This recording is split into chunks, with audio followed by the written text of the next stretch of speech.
in discussions with Chris and many other leaders that take a look at where the region is and where it's going, we consistently talk about investment, that the right kind of investment, especially for a government, is infrastructure and education. And we have three great leaders here from the region.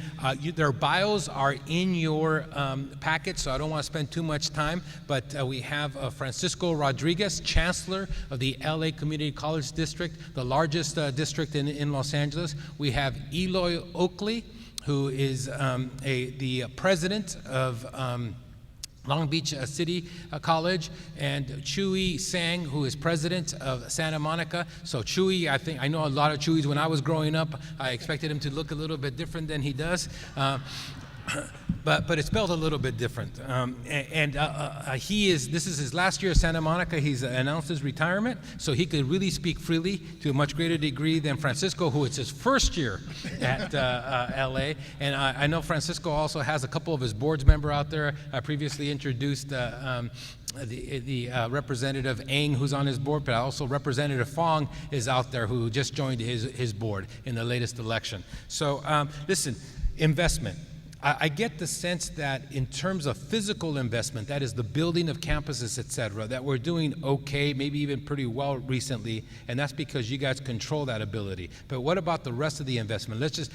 Obviously my belief is that we need to invest in higher education to a greater degree. Francisco, starting with you and then coming down this way, what is the likelihood of a further investment? What is the financial situation of community colleges and higher education from your perspective? Okay, thank you. Well, first of all, good morning, everybody. Buenos dias. It's good to be here. Thank you so much for introducing members of our board who are here. I also want to take time to introduce our student trustee who's here, Lamont Jackson. Lamont, thank you for being here. And potentially future LMU student, so it's really important that he is here as well. Welcome, Lamont. I also want to take a moment of personal privilege here to just recognize President Tsang. 40 years as a California public educator. 40 years. Congratulations, Chui. Yeah. That's amazing. That's an amazing statistic, and really for Eloy and I, a person who's been a personal role model and friend. With respect to the budget outlook for California, when the governor released his January budget, we were very, very pleased that after years of divestment in California public higher education, the California community colleges actually fared very well. He's proposing through his January budget about a 9% increase to the state's 112 community colleges.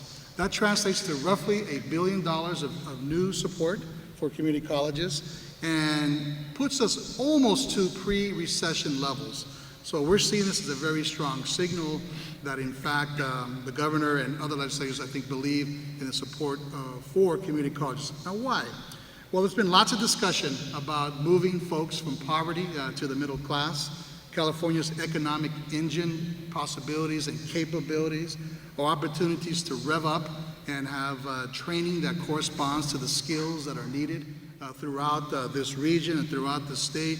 So the governor, through this investment, and I suspect from the legislators that we're talking to, particularly those in the LA region, look to the California community colleges as the sort of place where people can get their start, the place where not only provides students the first 2 years of university transfer preparation, but also has the kind of curriculum responsive to the needs, workforce and employment needs of this particular engine. Not to be lost in the conversation is the governor's interest in adult education and having the community colleges potentially play a much more vibrant, active role in adult education. We have about 200,000 students engaged in adult education in LA County right now. This is basic literacy, English language learning, basic skills. And if we don't lift that particular group up with having some basic literacy and numeracy skills for the jobs of today and the jobs of the 21st century, we'll be short-sighted. So the investment that's coming back for LACCD, just to give you a sense of the impact of how it's different now in 2015 than it was in 2009 to 2013. We lost $80 million from our budget permanently. We lost about 45,000 student headcount, 20,000 FTES during that recession period. So now we're starting to come back. Now we're starting to regain, add the sections, add the faculty and staff that allows us to provide a more full and robust program.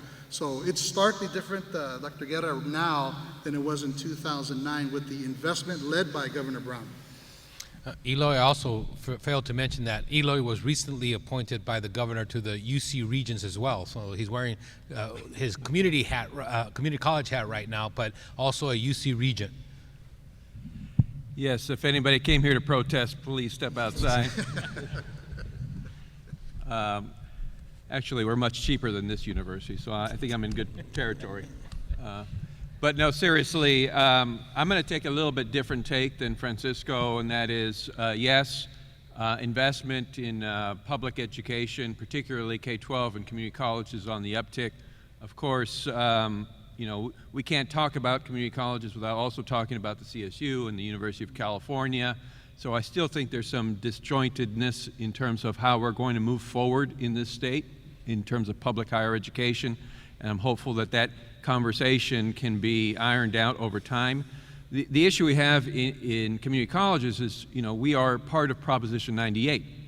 So although yes, and I appreciate the governor's interest in investing in community colleges, part of this becomes, you know, a function of Prop 98 because of the revenues that are being generated by both tax revenue, property tax, and Prop 30. The question becomes, where do we put that money? And my fear is that although we are beginning to invest in our community colleges, we can't forget about the challenges we faced going into the recession and the outcomes that we were looking at going into the recession for our community colleges. The world has changed, the economy has changed, and our community colleges must adapt to the realities of the region and of the state's economy. And if we continue to just put money, continue to invest money in the same ways we invested post-recession, we're going to find ourselves in a world of hurt in a few more years. So yes, there are revenues coming into our system now, and I'm hopeful that we can all come together and put those resources in places that will produce the outcomes that we all need as Californians, as LA County needs, and I think there's still a lot of discussion to be had around that particular question. Dr. Tsang? Yeah.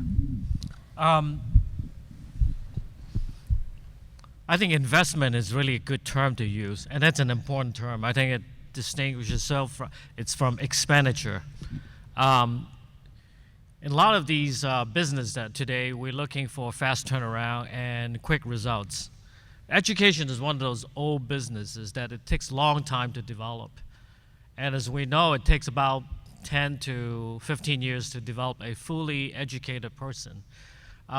It's a long-term investment and something that we need to continue to do if we want to drive the economy of California. We're becoming increasingly more of a knowledge-based industry here. And we have a really, really wide gap in the number of college graduates and the people who are needed on the jobs. You know, it's predicted by the year 2025 that we'll need 1 million more college graduates just to fill the jobs that are vacated by people who are retiring. 1 million more, just imagine. And we can put all our heads together, all the state universities, community college, LMU, and other private universities together, and we won't be able to fill that hole. This is something that we need to be aware of. It's not just something we're looking at, it's good to do. It's something that we need to address immediately. In an economy that's increasingly driven by technology-based industry, we need to also focus on students who will come out with the skills to fill the jobs in the technology sector. There are several initiatives right now that's taking place, and we're very happy to be partnering with Long Beach and also with the Los Angeles community colleges. But these, we're using short-term funds to do. And one of the crises that we're facing is that we don't have long-term sustainable funding strategies for higher education. That's not just for community colleges. That's for all segments of the public higher education sector in California.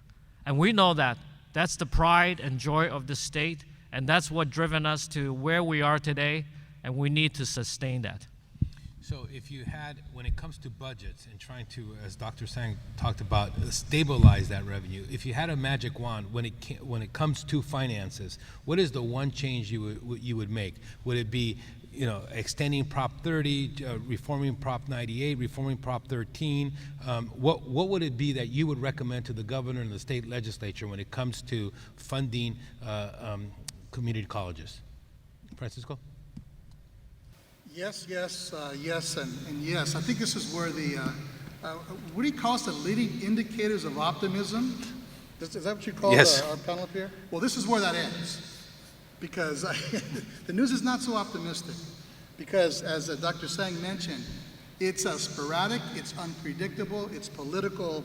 The funding, the per pupil, per student funding in California, driven initially mostly by Prop 98.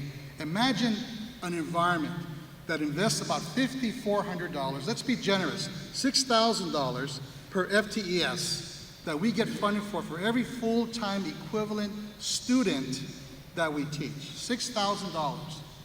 The California State University receives about $10,000, $12,000 for the same lower division class. The University of California, $20,000 for the same lower division class. But even more striking is that the state of California finances $60,000 per person that they incarcerate. $60,000, a ratio of 10 to 1. The last several decades, we have seen scores of prisons being built and only 1 or 2 universities being built. Something is very wrong with that equation, and today is not the time to get into a full discussion, but the public sentiment around incarceration versus education will take hold at some point, and someone will be courageous enough to bring that issue up, because warehousing people, locking, throwing the keys away is not the solution. Education, in fact, is. So the one recommendation I would make is that they increase the per pupil funding for what we call full-time equivalent students to allow us the funding to actually serve a student well. So one of the things that we see in our surveys consistently is that Angelinos and other surveys that talk about Californians feel safer than ever before. And so this need or this desire to have their elected officials be harder on criminals, et cetera, and lock them more up, you're going to see dissipate to much greater extent. So Angelinos, in terms of their beliefs, feel safer, therefore they feel a less need to invest in prisons, et cetera, and you're beginning to see that change. Eloy? Well, I think certainly there's plenty of work to do, but we have to look at the revenue model in California. The revenue model is broken. We rely really on the top 5% of earners in the state they drive the state's revenue system. And we've got to find a more predictable way of generating revenue in order to finance long-term the public good. And our public systems need that. Part of the challenge the University of California has, and to a lesser extent the California State University system, is that it doesn't have predictable revenue sources from the state. And so we're forced to look at student fees to make up that difference, because none of us want the quality of education to decrease, but we're at a point where it's a challenge to invest fully in these institutions. So we've got to find a different revenue model. Yes, Prop 13 needs another look. We have been taking a look at our proposition system, how we put things on the ballot and reforming that, because when we go to the voting booth, we've got to think about what does this proposition do to future revenues that the state is going to need to fund the public good. Dr. Tsang? I think all those solutions and issues that were discussed by my two colleagues were very true. And I think another way that we need to look at the funding model is that we need to stop funding the number of students who are coming into the door, but start looking at the number of students getting out from these institutions successfully. So you're talking about graduation rate? We're talking about completion rate. We're talking about completing the education path. That's more important than anything else. So we don't want to just create numbers and say you have a seat here, but you're not getting the support. The students are not getting the support to move on to be successful. We know that we have a lot of students coming out from high schools who are not prepared for college level education. And so let's pretend that they're all college materials. We have to work with them. And in order for us to work with them, it takes time and it takes special treatments. So we need to do a better job in higher education, but we cannot do it with the kind of model that we're looking at just to make people feel happy that they get a chance at the table, but they don't have any food. That's not the right way to do it. So what is the future, what is a community college going to look like in the future? What do you think is going to happen in 5-10 years? And what would you like it to look like in the future? So Francisco, do we just keep plodding along and it'll basically look the same in 5-10 years as it does today? Or is it going to look different? And then what would you like it to look like? Great question and big question, but let me give some thoughts, and I'll have my colleagues here fill in some of the areas. My sense that the community college of the future, in order to be successful, will have to be nimble, opportunistic, and entrepreneurial, and responsive. That is, nimble from the standpoint of being able to respond very quickly to create curriculum, training, etc., that responds directly to the needs that you have as employers. Entrepreneurial from the standpoint of public and private partnerships and looking for alternative revenue streams beyond the state public funding. We're 90+% publicly funded. Our revenue streams are federal grants that we're all applying for, Department of Labor, transportation, education grants continuously, state grants continuously to stopgap some of the needs that we have. But being more entrepreneurial related to the kinds of public and private partnerships around workforce training, et cetera, and curriculum development, I think is something we must adapt to that environment. And then last but not least, about being responsive to and being opportunistic, I believe that we're going to have more technology-infused education, more technology-infused curriculum. The millennials are used to using all their tools, this as part of their learning environment. Before, we used to ask the students to turn these off, put them down, don't use these, put them away. Now the instructors are inviting them to turn this on and using the power of the internet, the power of the social media, if you will, to start having conversations on everything from anthropology to sociology to political science to math. So I think we're seeing an evolution on that. And I guess I would just answer it lastly with this. I would like to see a lot more integrated. That is, right now, our K-12 segment, our higher education segment, we play in the same space, but we're not as fully integrated as we should be from the standpoint of policies, practices, best practice sharing, those sorts of things. It's almost, we've segmented out and created space where we actually are very comfortable in our environments, and a more integrated model, I think, works better. So, Eloy, just to follow up on that, the general question as well, but the integration point, when I think about an area that's one of the best integrators, I think about Long Beach, the Long Beach Unified School District, the Long Beach Community College, and Cal State Long Beach are probably one of the best models of the integration of those three. Talk a little bit about that, and then the broader question. Well, Long Beach faced many of the same challenges as every community faces when the economy changes. When McDonnell Douglas began to leave Long Beach, when the Long Beach Naval Shipyard left, huge sections of the economy changed and forced the public education institutions to have to respond. It wasn't because they wanted to play nice with each other, they had to play nice. But from that, we realized that three public institutions together are stronger than one.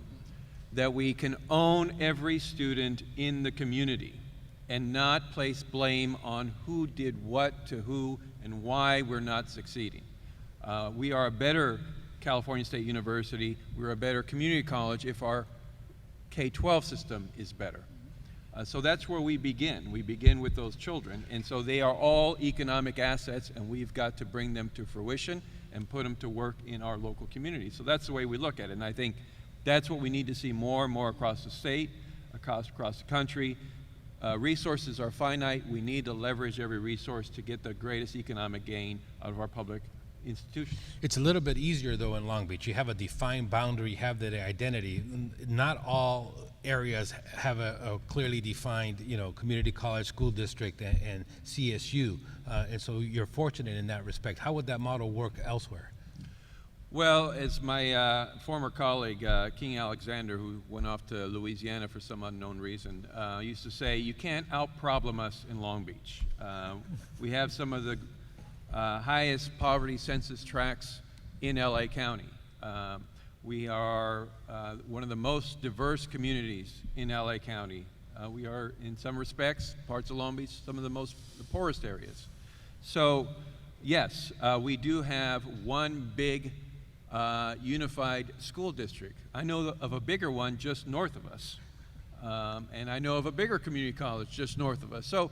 So I think just taking this notion that we have a responsibility to work together and to hold ourselves accountable to the public for the outcomes we produce, I think that's where you begin, and that's what any community in California can do. Dr. Tsang, going back to the question, what will the community college of the future look like? What do you think is going to happen? Will we be able to get to that vision? Yeah. I think education is regional. It's really not bound by our city boundaries or district boundaries. And we all realize that up here. And it's really important for us to look at that and work together. And across not only district lines, but also integrate the different segments, K-12 and community college and state universities and the UCs, and just like LMU, which SMC works very well with, and we transfer a lot of students to LMU every year. I think that's important. But one of the things that I think we need to look at, in 10 years' time when I'm sipping my coffee and reading the newspaper and finding out what Eloy and Francisco will be doing, is that they will be working very closely with the business partners. I think this is one of those things that I think we need to work on more. There is a willingness on our part to do that, and we know that there's a willingness on the industry's part to do this. But we in this country, unlike many other countries, don't have this long-standing culture of working collaboratively together in the long run. I think there are different models that we can work on. It's another kind of investment that we as community members need to be aware of, and we need to work hard at that. And I know the Chambers and Santa Monica College have worked very closely together on that, and I hope that that would be just the beginning of many of the models that we will work on, and we'll have the industry look at this as something of a long-term commitment that they want to attract their future workers to, and making sure the residents, as you indicated, wanted to continue to make this place a good place to live, because we need to invest into this location here. So 40 years being in the education field, what do you regret? In terms of what's your number one regret, and what do you consider your greatest success, or what you look upon most fondly? Well, this is not in the script. I think this is a very fulfilling career that I've pursued. That's one of the things that I really, really have enjoyed, that I have had all these years to work with the students. And that's one thing that I will miss very greatly. To have the chance to interact with the students when I'm on campus, to see the miraculous success that they can achieve and the strength that they have. And that will always be with me. And the regrets would be, well, I wouldn't be able to work with them anymore. But I hope I will maintain contact with the universities and the colleges, with my colleagues, and still contribute in some small way. And Francisco, when we have you here in 5, 10, 15, 40 years from now, and we ask you that same question. Did you say 40 years? Yeah, yes. What would you, what could you do now that you don't want to regret when you stop? What will mark your success as Chancellor of the LA Community College District? Yeah, that's an easy one for me, because I think about it every single day. And I look at, similar to Long Beach, similar to Santa Monica to some extent, we simply don't have enough students completing, fulfilling their dreams, goals, and aspirations. LACCD, if you look at LA County, it's 10 million people. Our footprint is 5.2 million of that. We work with 36 cities. and unincorporated areas. 54% of our students live at or near the poverty line. 85% of our students come from historically underperforming and underrepresented groups. And so as I look at that profile of student, what I'd like to say after 10 years is that we have increased the rate of not just participation, because the adult level participation in higher ed in LA is amongst the lowest in the country. Of adults over 18, those in higher education at our places is amongst the lowest per 1,000. So I'd like to raise that participation rate, and then not just the access, as Chui talked about, but actually the success rate that they have. Eloy, same question? Maybe not 40 years, but. Yeah, I don't think I'll make it 40 years, but I'd like to see us stop making changes at the margins. We continue to only focus on those areas of higher education where we can make small adjustments, but we never get at the core of how our higher education system works, how it's financed. And so what I would see as success is we really transform the way we do higher education in California. And we really find a way to disrupt the way that we educate in order to serve this state going forward. The reason that we are here today and have a great state is because of the way we looked at higher education in the 60s and the disruptions that happened back then. We need the same kind of revolution in higher education in California today, and it's going to take everybody working together to force that issue in order for us to achieve that kind of success. So that's what I'm hoping for. So my tenure may be a little bit more short-lived if that's what I'm trying to accomplish, but it'd be well worth it if we can get there. Let's give these three great higher education leaders a hand. Thank you, gentlemen, for what you do. Thank you. Thank you.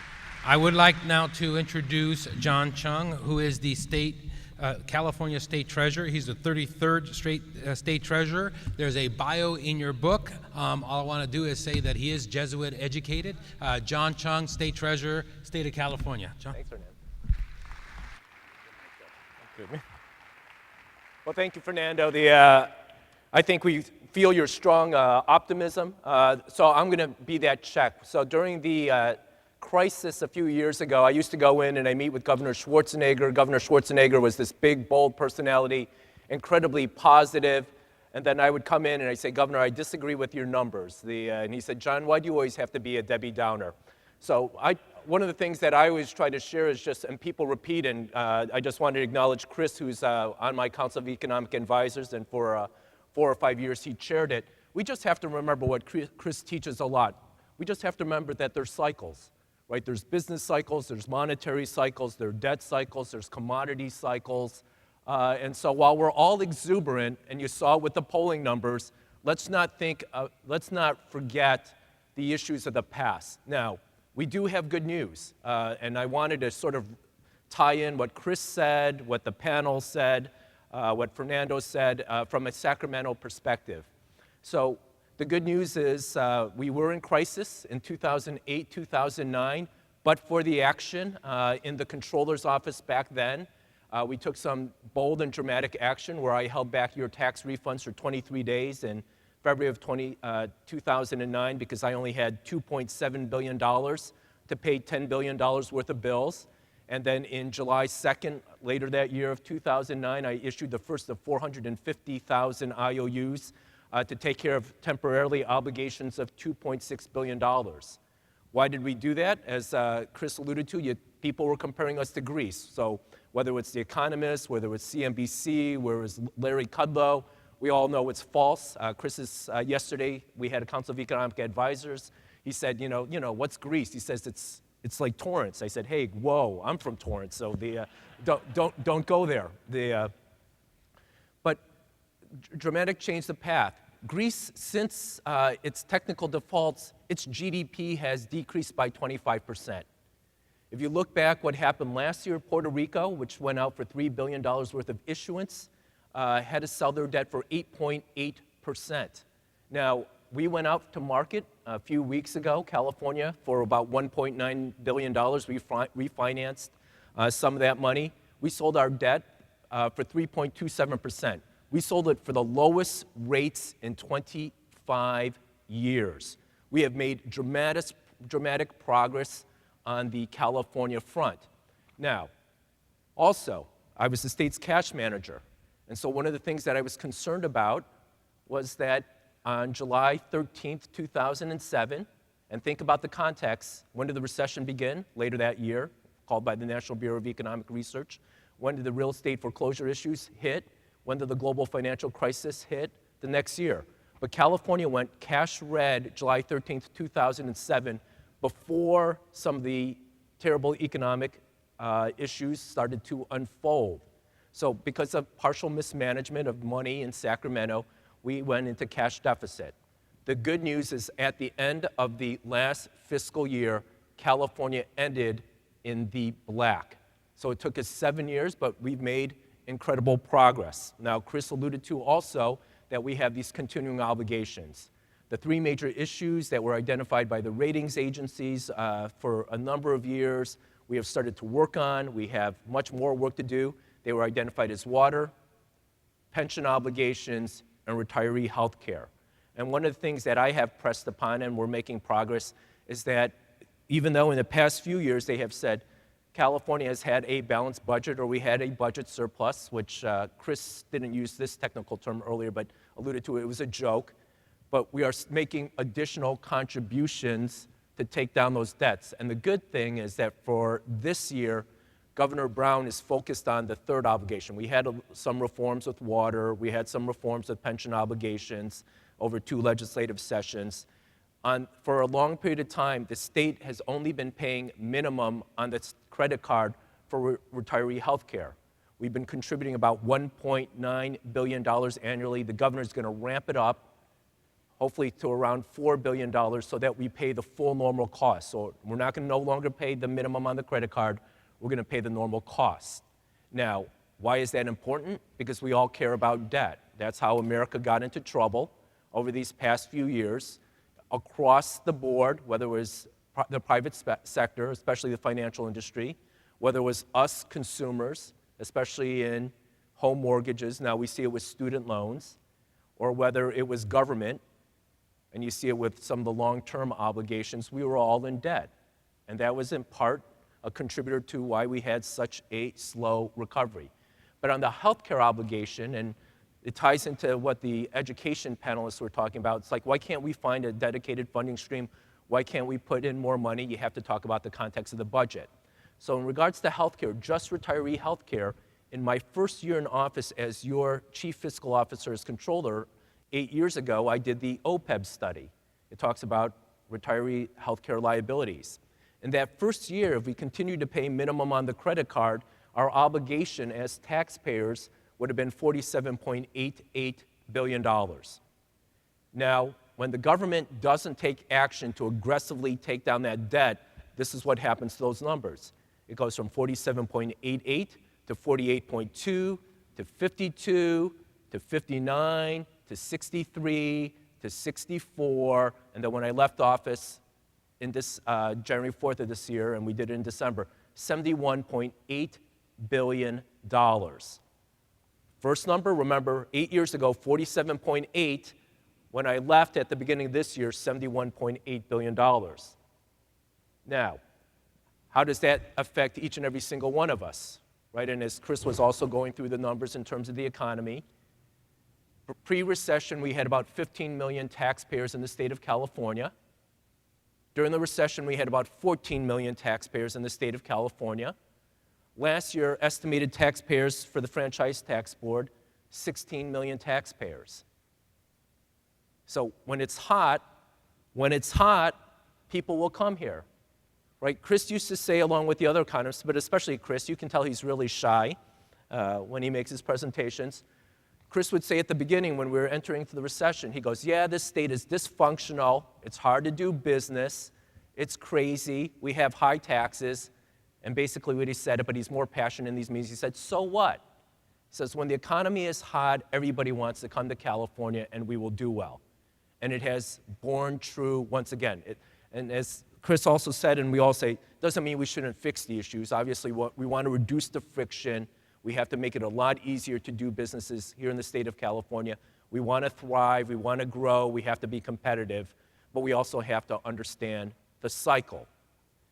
Now, if we're going to do this correctly, we also have to see the changes, right? We're talking about financing education, which we know is the key building block for an economy, and that we're underinvested here. One of the things that we also have to do, and I see Gary from the chamber who does a great job, one of the things that was talked about earlier this morning, this state is severely underinvested in infrastructure. It was talked about how we don't have a solid financing plan for either for education or infrastructure. Now, people are talking about a dedicated revenue stream. One of the things that we've done is we've gradually improved California's credit rating. Not great, but we've improved it, and that's why we can get lower rates, why we don't have to pay out as much. Give you an example. My office worked on a bond last week. We spotted a problem with financings from a previous problems during Governor Davis's tenure, and the revenue stream drops during the recession. So we went out and we refinanced it when we had the first opportunity, raising that issue with the Department of Finance, who works for the governor's office, and we saved you, the taxpayers of California, nominally $940 million. Present value about $350 million. Think about all the energy and hard work, the legislative efforts, or the efforts to go to ballot, the initiatives that it would take to do in a campaign to try to raise $350 million or $940 million nominally. That's what we try to aggressively do in the Treasurer's office to fix those types of problems. But we have to understand the costs, and frankly, we're going to have to make tough public decisions. Right? People can talk about elected officials not making tough public decisions, but basically we reflect the electorate. I was just reading literature from a few years ago because I was talking to the ratings analysts and trying to move stuff. So if you want to talk about a dedicated revenue stream like our education leaders, and they have a right to do so, right, and they should do so because we have to figure it out, but we also have to understand it has a negative impact. One of the things that holds back California's credit ratings is they don't like that we dedicate expenditures and we dedicate financing streams. They don't like Prop 98, they don't like Prop 13, because it says California doesn't act nimbly enough in a financial crisis. And what do? Right? Then you leave it up to the controller to hold back money, or one of the things we do, sometimes we improved our political management, and it was tough. In 2012, nobody remembers a crisis, do you? Anybody describe the 2012 crisis? We didn't have one. Because we learned the lessons. I said we're running short of money, and I went to Governor Brown and said we're going to have a crisis. We could have a crisis, not as dramatic, but we could have a crisis like we did in 2008, 2009. But we learned the lesson in Sacramento, and Governor Brown said, John, give me ideas to fix our crisis. And that's why we didn't have it. But part of the problem is we had to hold back money from education, right? We had triggers. We're going to make you wait 3 months if we don't have money. Or we're going to make you make you wait 6 months if we don't have money. But there's no easy choices. Education is 52% of the state's budget. So if you're not going to spend it, you either take it away from education, and that's where the largest pot of money is, or you take it away from healthcare, and that's an issue we all have. Many of us are in the sandwich generation. I have a mom in the 80s. I don't have any kids, but you're caught in the middle. And so when the sons and parents are trying to finance how you take care of your parents and your kids, and a lot of them can't, especially in these difficult economic times, it's left to government. And that's why you've seen a dramatic increase in social services costs. And that's about 30% of our budget. And then 10% of our budget is corrections.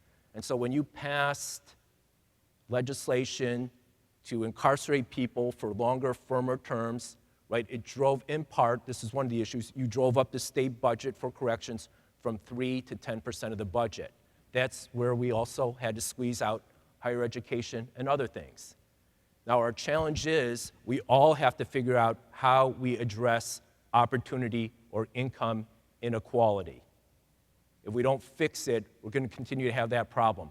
The governor has identified this year that 12 million Californians are going to be on Medi-Cal. So about 30% of our population is poor enough to get public health. That's not sustainable for California's future. So we're going to have very, very vigorous debates.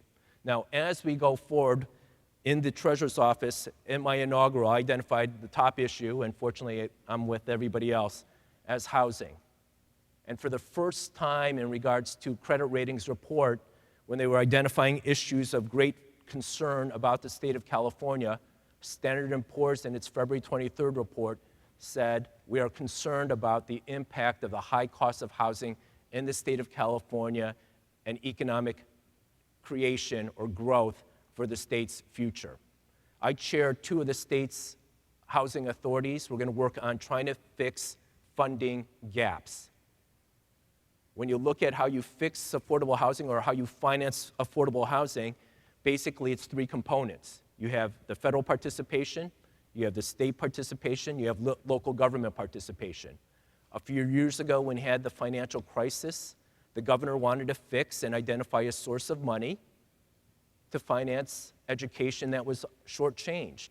And so he identified about $1.9 billion from redevelopment agencies, which had a huge impact on local governments, and a tool for job creation and economic development.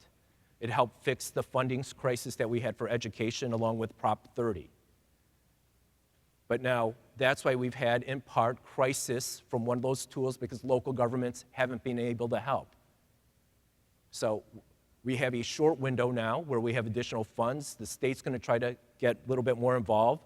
President Obama has, with his working groups, a group that works on veterans issues, and they meet every week, and they're going to put in more pot of money. And you saw Eric Garcetti, our good mayor, our great mayor, talk about issues like funding homeless veterans housing for this year, right? But that's in part because we're getting additional monies from sources that are not a permanent source.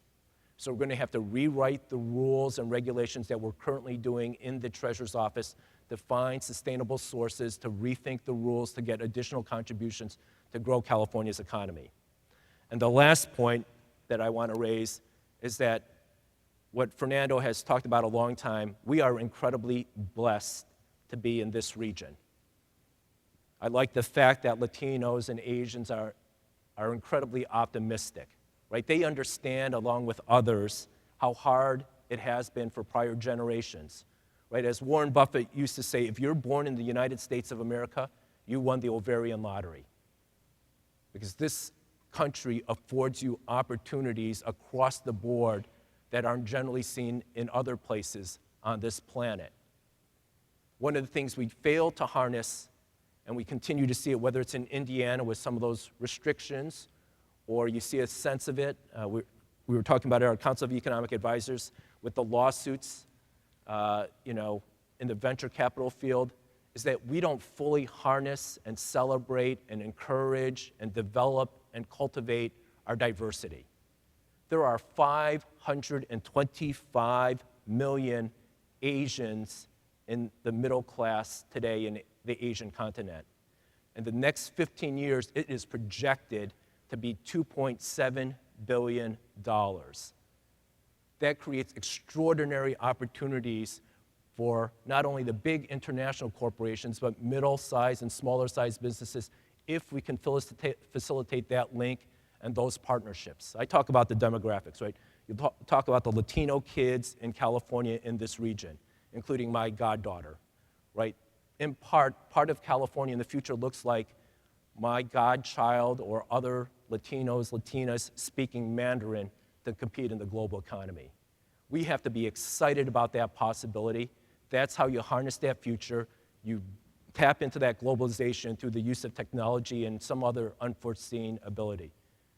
When we talk about apps, apps only came into commonplace 7 to 8 years ago. Stanford's done a lot of work in this area.